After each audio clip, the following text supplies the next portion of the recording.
Short circuit అయింది. నేను మొత్తుకోవడం వలన బయట వారొచ్చి నన్ను బయటకు తీసుకెళ్ళారు. సామాగ్రి అయి పూర్తిగా దగ్ధం కావడం. పేద కుటుంబము, పూర్తిగా సామాన్ అంతా కాలిపోవడం జరిగింది. గవర్నమెంట్ ఏదైనా సాయం చేయగలరని విన్నవించుకుంటున్నాను.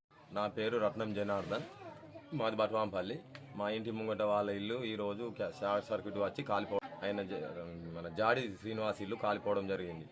వాళ్ళు మొత్తం అరుపులు కేకలు వినపరిచేసరికి ఇంటికి వెళ్ళి బయటికి వచ్చి చూసే వరకు వీళ్ళు మొత్తం మంటలలో చిక్కుకొని ఉన్నారు. ఇల్లు కాలిపోతా ఉంది. తొందర ఉరికి వచ్చేసి, ఆయన వికలాంగుడు, ఆయన కాళ్ళు లేవు, ఆయన వికలాంగుడు కాబట్టి తొందర ఉరికి వచ్చేసి ఆ మంటలకు వెళ్ళి వాళ్ళని బయటికి చేయడం జరిగింది. తర్వాత ఇరు పొరుగులు వాళ్ళు జనం మొత్తము జమ అయిన తర్వాత మంటలను అక్కడ నీళ్ళు ఇక్కడ నీళ్ళు నీళ్ళలో మంటలను ఆయన ఇల్లు వాళ్ళ ఇంట్లో సామాను మొత్తం దగ్గం అయిపోయింది, కాలి బూడిద అయిపోయింది. పాపం ఆయన వికలాంగుడు కాబట్టి మన గవర్నమెంట్ తరఫున అయినా ఏదైనా లీడర్ల తరఫున అయినా ఎలాంటి సాయం చేసి ఆయన కొంచెం సాయం సహాయపడాలని కోరుకుంటున్నా.